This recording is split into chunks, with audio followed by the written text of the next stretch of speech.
Hi folks, and welcome to Gersnet, the independent Rangers podcast made by fans for fans, where all your content is absolutely free, coming to you in association with Forrest Precision Engineering. My name's Alec Anderson. I'll be your host this evening, Friday the 25th of August 2023, as we take a look back at Tuesday, the 20 seconds, 2 intense, toe-to-toe, 2-2 to the power of 2 years in the trot with PSV Eindhoven. A club I've now seen at Ibrox 4 times more than Albion Rovers. What's that all about? Well, if we delve into what the Champions League playoff first leg performance says about the continuing development of our newish manager's very new team, and have a gander into what Rangers will pull out the Bilbao bag in order to secure all 3 points in tomorrow's lunchtime Premiership kick-off in the Royal Borough of Dingwall. This is episode 279 of the Rangers podcast, which is some going considering that this exact time last week I was telling you it was pod number 266, despite Frankie's graphics putting a huge 277 under my treble chin. I'd been drinking. We're going out live on our YouTube channel right now, but this pod will be available to watch and or listen to at any time on YouTube, and from tomorrow it should also be available on Acast, iTunes, Castbox, Stitcher, Spotify, and all decent, reputable pod providers. If you're joining us live, you can join in the chat by giving us your staunchest opinions on the YouTube live comment section. Also, don't forget, we've got a swish new updated gersnet.co.uk website, complete with a friendly discussion forum and a wealth of articles from our contributors, including the highly impressive history archive. It's like a virtual new Edmiston House, but with smaller queues for your pint of Banabria. Please hit the thumbs up icon, folks, and if you could be so kind, let your pals know that we're here, 6.3 thousand YouTube subscribers and over 1 million views strong. I'm delighted to say we've got a fantastically sharp and insightful guest with us tonight, very much the Oppenheimer to my Barbie. So I know his explosively accurate mind will be particularly keen to hear about our sponsors, because they are, of course, Forrest Precision Engineering. I think I should know this script off by heart by now, but I'm going to have to read it again. They were established in 1983, a leading precision engineering and special purpose machinery manufacturer based in Glasgow. Their services in precision engineering are available to companies all over Scotland and throughout the UK. They are leading manufacturers of special purpose machinery for a range of applications. Their website is at forrestprecisionengineering.com. They're big friends of Rangers, and they have a stunning new hospitality area within the Ibrox main stand. For information on how to book the Forrest Precision Engineering Executive Lounge, a unique and intimate space, email the club via hospitality@rangers.co.uk. And so to my guest, a man I've never actually met before. This is our first pod together, so all I've got to go on is his Twitter bio, proudly displaying his membership of the Arthur Newman Loyal. And is that an Arthur Newman Loyal shirt you've got in there? Rob, no. It is indeed, yep. Yeah, that's a bus I've actually been on once, way back in the day, and I wasn't allowed back, but they didn't press charges, so I know they're a very decent RSC. I've seen his previous Gersnet appearances, so I know if there's a pod, he'll boss it. Ladies and gentlemen, Rob Fawcett. How you doing, Rob? How's it going, sir? I'm good. I'm slightly gobsmacked by that introduction. I think that's probably one of the best I've ever had. So I appreciate that, Alec. Thank you, mate. I'll give you the $5 later. Exactly. It's just, no, you just get me back down the line on one of these. But we just bum each other up on these pods. Just try and make I'll introduce you nicely. You do the same for me, mate. Don't let him know what we're really like. And how are you pronouncing it? Is it Menabrea or Menabrea? I'm not sure. The pints you get. Menabrea, I think. Yeah, it's a simple man. It's our manager can speak Portuguese, and I can't even pronounce the pint. I'm modern, but if you listen to the Gersnet canteen gossip, they'll tell you I pronounce it tenants, because that's what I come back with around the other week at the Gersnet do. I asked for 5 Menabrea. The guy gave me 5.10. I did think it was a cheap round, but I got it tight for being so tight when I come back. But let's go on to the main business of the evening. We're going to discuss, as I say, the game against PSV during the week, and we're going to look forward to tomorrow. I don't know about yourself, Rob, but I was absolutely disgusted with the Broomlin collective, the Union Bears tifo at kick-off the other night. I mean, to unravel a huge image from one of Martin Scorsese's most disappointing films, and remind me, just at the very time I'm meant to be at maximum psyched up of one of the most kind of deflating cinematic experiences of my life, Leonardo DiCaprio was a hard man. I mean, come on, Marty, just get back on the cocaine, give us a decent film. But I thought it was really counterproductive. I mean, it just wasn't fair, so to speak. But just have a bit of fun at the start of the pod, and a kind of getting to know you exercise for you and I, Rob. We're guaranteed at least another 3 European games at Ibrox this season. So if we're going to start doing cinema-themed tifos, which kind of movie character would you be looking to use for our next European fixture? Maybe one suggestion for the Europa League. If it's the Europa League, we're going to be in one for the Champions League. So people that know me will know that I'm a big Star Wars fan. So it's going to have to be Darth Vader. Champions League logo as the Death Star shooting out rays to destroy the group, the badges of the opponents that we face in the group stages. I think that would look splendid at Ibrox. So. Like it, yeah. And Europa League, maybe you get a Europa League favourite. Europa League, it would have to be Hannibal Lecter. A bit of a maniac. Again, slaughtering all opponents that come to Ibrox like we normally do when it comes to European games last season aside. Just to show that little bit of no surrender and no pain quarter given to the opponents. See, I was thinking, Rob's going to be thinking, what a weirdo question, but you've actually went for that quite scarily deeply there, Rob. I wish I hadn't asked you, so it's great. That's pretty good, mate. I was going to go for the, if we get into the Champions League, it's going to be the Pram going down the Odessa steps and the Battleship Potemkin, just because it's going to be a massacre, but we are still going to be the heroes. And if it was the Europa League, I was thinking Bridget Jones on the scales, because we're just a bit too big for the Europa League, and it's stopping us getting the domestic bliss that we crave.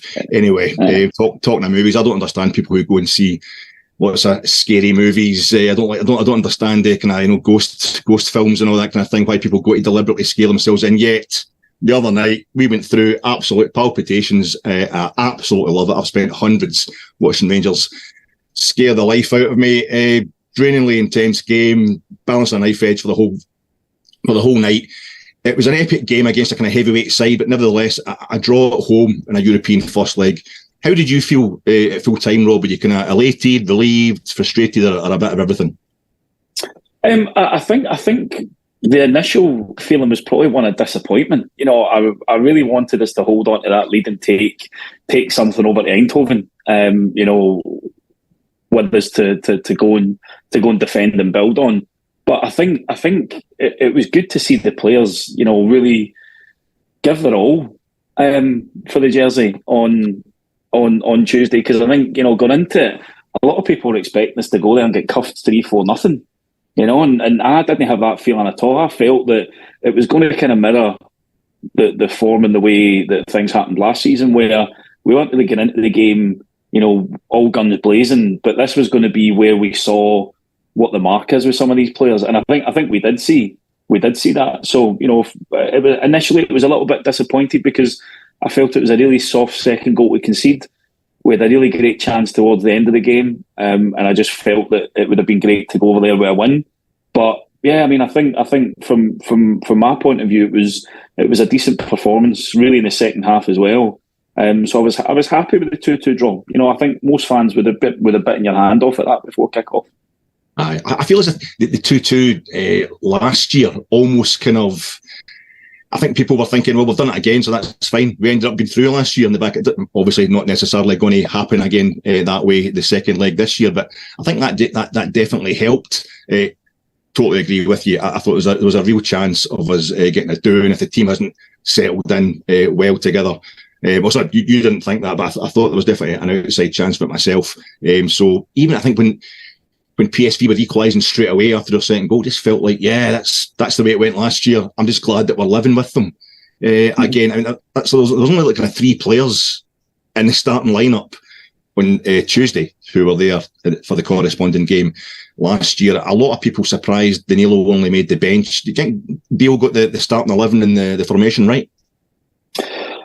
So it was more or less what I expected. The only 2 changes that I would have made personally was I thought Balogun might have come in for Suter. And the only reason for that is that I think I love Big Suter. He's a fantastic player. I think he could go on to be a really, really solid defender for us. But I think on occasion he does get caught under the ball. And we saw that at the corner. It cost us. The other one was Danilo for Sima. I didn't have Sima anywhere near the starting lineup, and I thought he would have persevered with Dessers and Danilo up top. But apart from that, I think Raskin, Jack, and Cifuentes was probably the strongest midfield I felt that we'd put out. I did want to see Cantwell pushing further up the pitch, and we got that. So from my point of view, I don't think from a selection point of view he'd got much wrong, to be honest. I think it was probably the best that we could put out, bar those two changes that I would have maybe done. But then I'm not the manager. Exactly. I know none of us are we? None of us are. And that's the thing. I think you could look at it. We kind of played them almost like we were the away team. At times, it felt like we were a really well set up away team, prepared to take a doing. Were you you weren't disappointed that we played like that, were you? Or, the PSV have got 69% possession on the night. It looks like Rangers we're set up to actually deal with that. Like we've actually factored that in to the selection. This kind of 4-diamond-2 or 4-3-1-2 that we're playing. Did you think we were kind of lacking ambition, or were you really encouraged by the pragmatism that we displayed? Yeah, I think. Listen, when we go into these types of games, we can't be all gun blazing like we are at home to the likes of maybe a Olivia, the lesser teams that come in the SPFL. I think that there has to be a hint of realism that we're going to need to tweak tactics and play differently when it comes to these European games. So I think from our point of view, I wasn't frustrated. I think first half we actually dealt with them fairly well. While they had a lot of possession, we restricted them to kind of long shots. There was no real clear cut chances, I don't think, for them from memory in that first half. I think my one frustration came from actually Raskin and Cifuentes on occasion. Borna and Tav obviously trying to give us the width. I felt that sometimes they weren't covering the fullbacks as much as we could have been doing, and that led to gaps that PSV could have exploited. But apart from that, no, I think in Europe it served as some of that counter-attacking football served us really well when we got to the Europa League final, and I think it's good for those players to start to do some of that backs to the wall and breaking with pace, because ultimately when we go away from home, that's likely going to be the way we're going to have to perform, and I think it shows that we've got a few options within the squad and within the setup that we can tweak depending on what type of opponent we're going to come up with. So possession's always something that, it's nice to have, but it's what you do with the ball. Give me 20% possession, but if we stick 3 goals in the back of the net and they only score 1, who cares?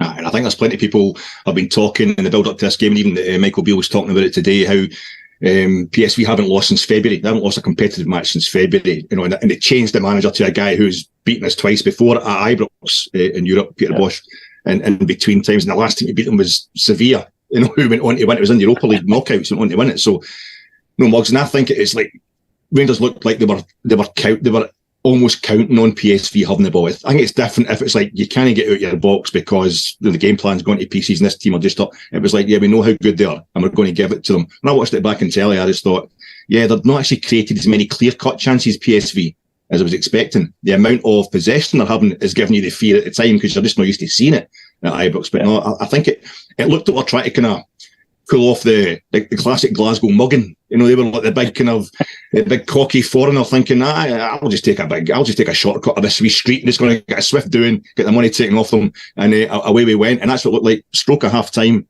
Sima gets the goal just in 45 minutes. Absolute glorious finish, absolute peachy finish. But I think there was more to it than that, obviously. And it seemed to stem, Rob, for me anyway, it seemed to stem from a moment where just a minute or a few seconds before that, Dessers has got a chance to go. Todd Cantwell puts the ball across the box, having hit the byline, and Dessers doesn't get to it. It's a classic Ibrox. What are you doing? Wake up, try harder, etc.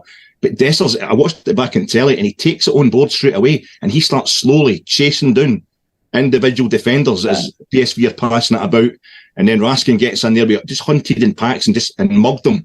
And Dessers pulls the ball back, absolutely cracking goal. I felt as if it was a moment that the Rangers players, this new Michael Beale team, understood what the Ibrox crowd was all about, and at the same time, it was really lovely. I think the crowd at that moment just felt, this team get it as well. A wee moment where we started uniting, I think, with this new team. How did you see that goal, mate? Did you get that vibe? No, absolutely, mate. We were absolutely raging with Dessers on that front because it's a brilliant break by Cantwell. Robs the ball, makes that break to the byline. It's a cracking ball across, and you just want your striker to be busting his backside to get into that box to get on the end of it. And I think as soon as you heard that crowd groan, you could see him go, "Oh shit, what have I done here?" And I think you're right. At that point, the team started to press a little bit better. I noticed that they started to quarter the pitch up really, really well. They started to hunt in packs. And Dessers, for me, absolutely ran his socks in. After that, he was constantly chasing the three players himself at times, just to try and put a bit of pressure on the PSV backline. But I agree, the fact is that he's had another involvement in a goal, and it was an absolute peach of a finish that absolutely stopped me saying that Seamus should have come off the pitch at half time, because apart from that, I don't actually remember him doing anything else on the pitch apart from having a few move breakdown at him. So I think that literally that one act and that one goal has probably given some rose tinted glasses towards his performance in that first half. I was just talking to the last that sits next to me, and I was like, oh, it's too bad it's the stroke of half time, because we could really go for it now. We could pile this on. PSV get the ball straight for the centre, and they were back camped to it. So just give the whistle. That's absolutely fine. But it was a lovely moment, and it's like as we could have been building towards that, as you say. I'll just depart from the straight kind of chronological order. I'll just go for PSV's 2 goals. I found their first goal kind of less disappointing from our point of view than the second, which was just a kind of straightforward failure of your point out. John Suter has got a habit these days, I know, of getting caught under the ball. That's the thing we're all talking about. But I feel everybody really to kind of get first contact at a corner. How did you see them? Yeah, no, I mean, first goal I was a little bit disappointed, and it wasn't until I was watching it back that it happened a couple of times during the game. Raskin gets sucked in and kind of got totally sold a dummy. If he holds back, he's probably covering the PSV midfielder that scores, so therefore it kind of snuffs that chance out. But yeah, I mean, the Suter one, he's got caught under the ball, but the striker's also got lucky that it's hit off his shoulder. If he makes clean contact with that, is he going to score? It's one of those goals where, in the cold light of day, Suter's made a mistake. I think hopefully that gives him something to reflect on and improve, because apart from that, he actually had a pretty decent game. I was just really disappointed that it cost us that lead. But it is something we're going to need to get better at. If we want to have these performances where we're almost inviting pressure on, then we're going to need to be dealing with those balls in the boxes, and we need to make sure that we are clear with who we're marking and who's picking up the men, because we can't keep affording to concede goals for corners and set pieces when we're not really scoring as many of them as we should ourselves. Absolutely. And you're talking about Luke de Jong not making a clean contact for his goal. He certainly made a pretty clean contact with the dressing room door at half time. Apparently, PSV's temperament looks pretty ropey. I know we all know about the classic Dutch arrogance thing these days, that they're easily the most arrogant football nation in the world. And I think we did really well to kind of play on it. I mean, you had, what's his name, Veerman going up to take a corner in the second half, and the PSV fans are having a pop at him. In early first half of the game, Noah Lang, who I think will still be a massive problem for us in the second leg, he was one of their main threats. Ryan Jack really wound him up perfectly without doing anything in any way out of order, just stepping over him, and the guy's kind of, how dare you touch me kind of thing. I thought we wound him up really well. And at the heart of that was Cantwell. And the one time he plays on the edge, we need him to play on the edge. I thought he judged it to absolute perfection. He totally led the way. And I think that's where, with Dessers, the moment we're talking about just before Seaman's goal, Dessers gets it. And he's like, right, this is what I've got to do. And it's like Cantwell saying, welcome to the mood. This is how we do it. How lucky were we? Were we lucky that he didn't get sent off? So I haven't actually... Second yellow. I haven't actually seen it back. I sit in the Sandy Jardine rear, so I was the opposite side of the stadium. But when I saw it live, my immediate thought was, he's off. I thought that's it. He's away. Thankfully, that was one chance that the referee decided not to give a yellow card to, which was fortunate from our point of view, because I thought that was a stick on. And there's a couple of boys on the bus that sit in the main stand front at that side, and they said that Beale was absolutely raging with him for putting that in, because it not only changes the flow of that game because of how influential he is, it screws us in the next leg, because he's going to be an important player over there. You saw the work rate that he put in against PSV. He kind of covered the proverbial every inch of grass on the pitch. He was winning the ball, he was unsettling them. He was right in their faces, and I think, like you said, a lot of our players then took the tone from him. they started to chase a bit more. They started to get in their face. And I think you're right. There was a couple of instances where De Jong was moaning at the referee, specifically around both goals. Calling for the Dessers pass being offside, but equally thinking that there was a foul in the box and lead up to Seamer's goal. So he was raging, and you could see that. And I think you're right. If we can play on that a little bit and frustrate them over there by keeping it tight and thundering into the tackles and making sure that we're harassing them, then you never know what's going to happen. They're either going to play like absolute gods and smashes, or they'll do what they did, which is kind of revert into their shell a little bit. Fans will get in their backs, and hopefully it gives us an opportunity to go and steal a goal or two. Absolutely, I think it was definitely one of the ones. Clement Turpin, the French referee. I think if he's not already on a yellow, he's getting a yellow for that one. Aye. But it's like they say these things even themselves out, and the 55 absolutely rank yellow cards he gave it, we probably earned that one. And I, at the time, I was same as yourself. I was like, we need him for the second leg. We don't need him getting sent off just now. But it turned out, a few minutes later, he's heavily involved in the second goal. Rabbi Matondo, he finishes it off, and describing the second goal, that's about like saying Neil Armstrong, he lands in the moon, right? It was what an absolute belter, an absolute peach of a European goal for Rangers. But Rabbi Matondo, he finishes it off. He's a bit of a renaissance man, a major threat from the moment he came on, like 67th minute, he went in a wee run into their box, and then he gets the goal. Into injury time, he has that shot that kind of flashes over the bar. Was he on the night kind of as much of an upgrade on Sima as many thought? And will he only be suited to games where he's going to get that kind of space to run into? So, first part of the question there, upgrade on Sima, absolutely. I think he contributed more in that kind of 20 odd minutes, 30 minutes that Sima really done the whole of the performance that he'd been on. I think apart from the goal, Sima was pretty disappointing. There's a lot of breaks and a lot of opportunities that kind of really just died when he got the ball. Matondo just looks like a completely different player, but a player that is now playing with real confidence, and I think that's the difference. You look at the pass from Dessers, phenomenal ball across, but for him to hit that first time shows you how much confidence he's playing with, because the Matondo of last season probably would have tried to take about 4 or 5 touches and sclaffed it past the post or something like that. But he's taken it first time, and it's a brilliant finish. And then you're right, that dig he has at the end, nobody's expecting him to hit a shot like that, and he's inches away from it going into the top corner. So I think it's going to be interesting to see how Beale develops him, because I think hopefully the management team are now building his confidence up, because if that's going to be indicative of how he continues to perform, then we'll have a really good player there. I think the second part of the question is an interesting one, because in SPFL you're maybe not going to get as much space as that, so is he going to be used more as a bit of an impact player, where he comes on at the 60-minute mark when we've passed teams to death and that they're really tired and on their feet, and we can use his pace to exploit them and get in behind and make that breakaway.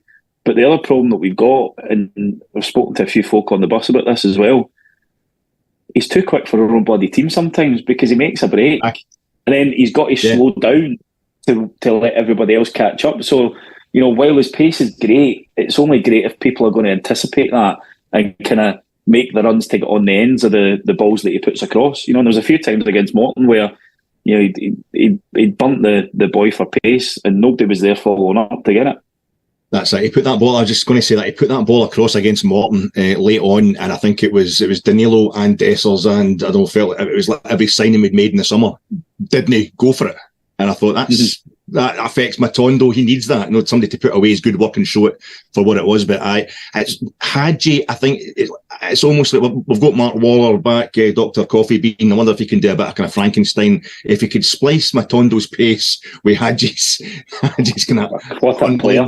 Accuracy and passing, what a player that would be. But it's almost like you get Hadji out for the kind of deep line, folk that are parking the bus, and he can kind of pick a lock where you can get Matondo. I don't think it's any coincidence he played quite well against Celtic, the 3-0 game at the end of last season, a team who are kind of duty bound to come at us a bit.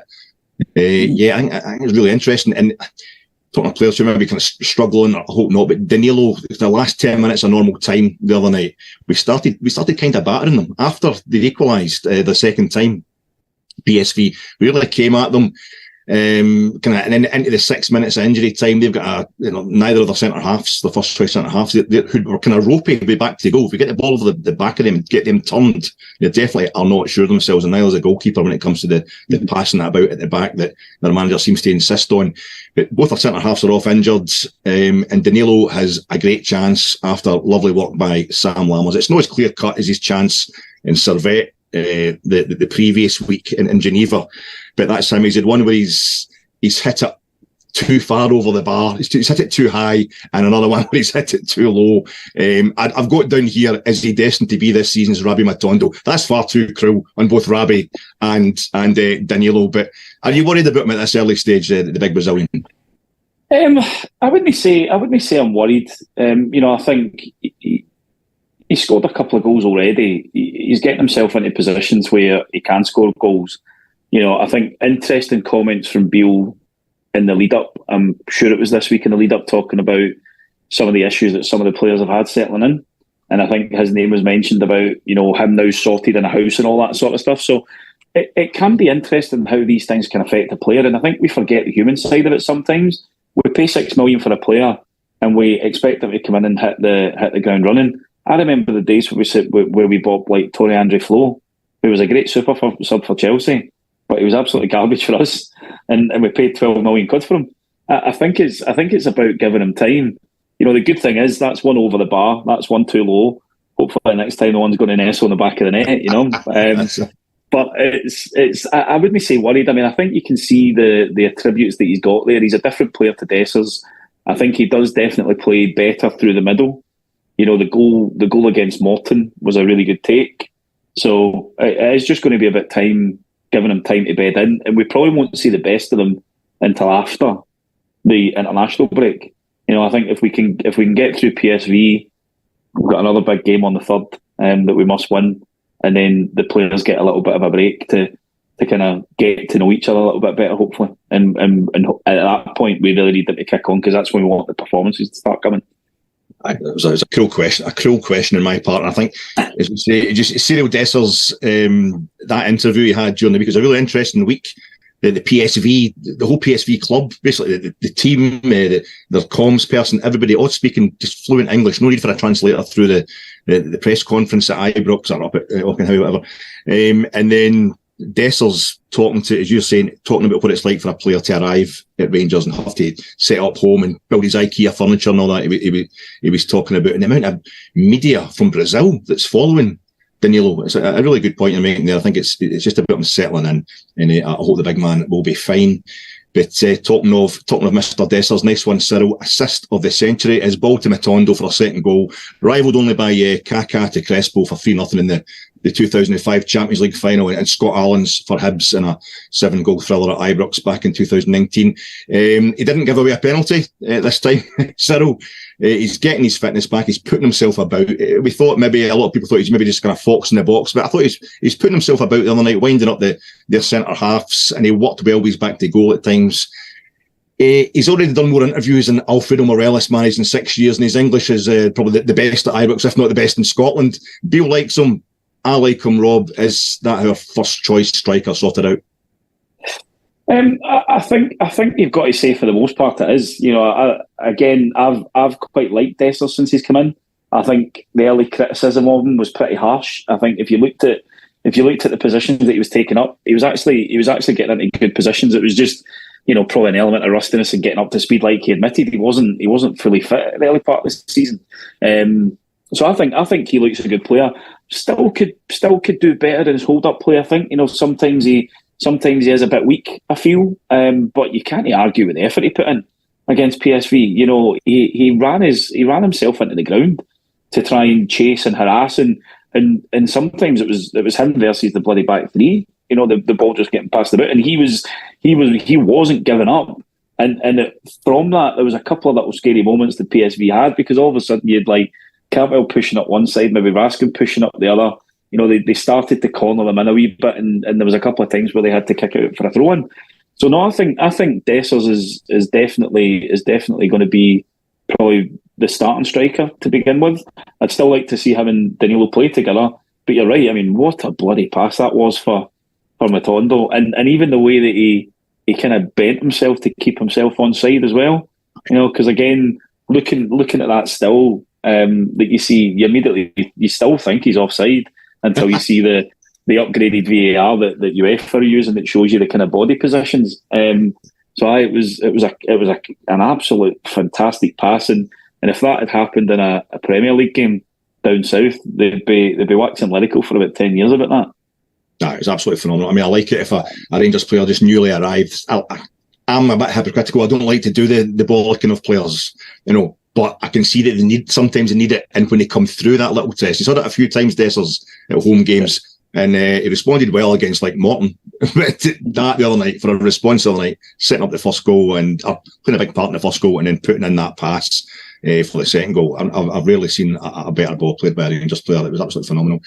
The boys on Sunday night's main pod will deal with events in Eindhoven. They'll have a proper look at the second leg. But Rob, I just briefly want to say, I want to be in next Thursday's Champions League draw so badly. Us or PSV will have been the very first and the very last of the 14 group stages of the Champions League before it changes to this stupid system UEFA have got lined up next season. Celtic are already guaranteed to be in a Champions League group stage for the 12th time in their history, and so much of it recently has been on our coin, on the back of our effort. I want us to be in there. Can history repeat itself in Eindhoven, given Rangers have never actually lost there? And if so, what needs to happen? So I think the answer, of course, is yes. You know, at the end of the day, it's 11 men against 11 men. You know, regardless of how talented the opposition will be. We've seen it throughout the years where a well-organised, drilled team can beat a team full of talented players and individuals. So there's absolutely no reason for us to think that we can't do it. It's going to be tight, absolutely. You know, I think for us, we need to make sure we don't make any mistakes at the back. That's the first thing. And then when the chances do come, you know, we need to be clinical to put it away. I've got a horrible feeling that it's probably going to go the distance, though. You know, I can see it being a draw and going to penalties. But we'll just need to wait and see what Beale thinks from a starting lineup point of view. But the boys will cover that and hopefully give a bit better insight for us than the guesses that we might do just now. I think it's absolutely. I mean, you try not to be. There's, you know, something having happened years ago or even last year shouldn't have any bearing in what's happening just now. Like the poverty of historicism, they call it, but it's got so bad with PSV and us that it's hard to avoid it. We've never lost over there. They've only lost once at Ibrox. It's the only thing that gets me the kind of outlier is we have gubbed them 4-1 at Ibrox. They've never gubbed us in Eindhoven. I'm a bit worried about that from a superstitious point of view. I'll just get that out there and hopefully kind of double jinx, you know, we'll double bluff it. But I'm looking forward. I'm not as uptight as I was about it last year. We hadn't been in the Champions League for so long. We need to get there. We've got the safety net, Europa League, and all that. But I would love us to get back there. But I'm letting things drag on just quickly. Tomorrow, obviously, we're off to Ross-shire, the venerable Sky Sports main event, 12:30 kick-off against Ross County in the Premiership. We actually do all right at Dingwall every now and then. I think I forget, we've had a few kind of, you know, we banged in 4 goals up there, but we've had a lot of problems there as well. Is it an inconvenient fixture? You know, I mean, I don't know if our nemesis Jordan White is fit or not, but do you wish we had a free weekend like the PSV, or would you rather just we were playing somewhere else, even with Wednesday in mind? Maybe having a home game would have been nice. That would have been ideal. But I think for me, no. I think this early in the season, given how many new players we've got in, I think it's good that we've got a game. You know, I think having that break could potentially work against PSV, because ultimately, you know, they might miss a bit of match sharpness from not having that game at the weekend. You know, I think it gives us an opportunity to keep a core of players together and maybe freshen up with a couple coming in to change it slightly. But it gives, you know, for me, it'd be great to see Dessers, Danilo, Lammers getting more game time together to see if they can form, some better relationships, and equally, looking at how we set up for maybe Wednesday night and how we can get the midfielders to cover the likes of Tav and Borna when they're pushing forward. So I think from my point of view, no, it's good that we've got it, because I think it gives the players more time together, which is really what we need at the moment. It's the more games they play, the better the performances should be. Now, with that being said, if we go up to Dingwall and have an absolute fucking nightmare of a performance, then that potentially is going to get into the mind of the players. It will certainly get into the mind of the fans, because let's face it, at the moment, some of them don't need a reason to be negative. So it'll be interesting. But no, I mean, I think it's good we've got it, to be honest. I think that continuing to play games and the work that was done in pre-season will hopefully mean that we should still be fit and we should still have the engine there that we can cope with the demands of these kind of weekend, midweek for the rest of the season. You're talking about maybe adding a couple to the squad, and the manager today is confirming that Tom Lawrence and Kamara Roof were back in the squad. They'll be travelling up to Dingwall for this one. Surely starting neither of them tomorrow, far less both. Maybe coming on later on. I'd be very, very surprised. I mean, given Lawrence has just come through a B team game, I couldn't see any of them starting. I think I'd love to see them get minutes. Absolutely. I think Lawrence gives us another good option in that final third. That goal that he scored against Hamilton, it's a cracking finish. So that's going to be an option, and you never know. We might need him. Well, we can. I was going to say we might need him hit a free kick against PSV on Wednesday, but I forgot he's not on the squad. So Benitez, the keeper, can sleep easy. He's not going to have to face a Tom Lawrence free kick. Chuck another one in the back of the net for his eye. That'd be fine. Exactly. It's the second straight Saturday we're playing against a League Cup Group D opponent. The Staggies, like ourselves, struggled to beat Morton 2-1 this season in the League Cup, and had similar problems against Airdrie last week. But they've been scoring plenty of goals so far this season. How difficult a game do you think this is going to be? Just to the end, Rob. Yeah, I think it should be fairly easy for us, to be honest. We're Rangers at the end of the day. We need to be getting into these games against Ross County and the likes with contempt for the opposition. I think sometimes we give them far too much respect. They do try to play a little bit more. These days, they'll have a physical presence at set pieces, but equally, we should have enough in that bag to go to Dingwall and win comfortably. If we play to the level that we can do, then there shouldn't be anything for us to fear there. Alec, to be honest, I think sometimes we're guilty of giving too much respect to opposition, and not realising that actually, we should be going out here to expect to beat these teams, and we should be going to places like Eindhoven with optimism, that we can actually get a result. So I think sometimes our attitude towards games as a fan base potentially needs to change as well, and realise that we can be positive and support the team. We don't need to think that everything's doom and gloom. Yes, there are things that need to be worked on, but equally, that's gonna work itself over time. So I'd like to see maybe 3-4 goals from a Rangers point of view. Hopefully, we don't concede 2 or 3. But I think it would be good to see a few goals. Total lack of respect. There speaks a man who obviously watched Aston Villa at Easter Road the other night and was thinking exactly the same as me. Why wouldn't we just do that? I'd be remiss of me to go without having a quick word. Transfer window about to close. Rob, lots of speculation. The manager saying Glenn Kamara, he might be heading. Yanis Hadji, reading between the lines, I think they're obviously kind of looking for somebody to come in and get him. Incomings, anybody? I know you know Dougie. Any rumours for us, or any preferences, even just for positions you think we need somebody for?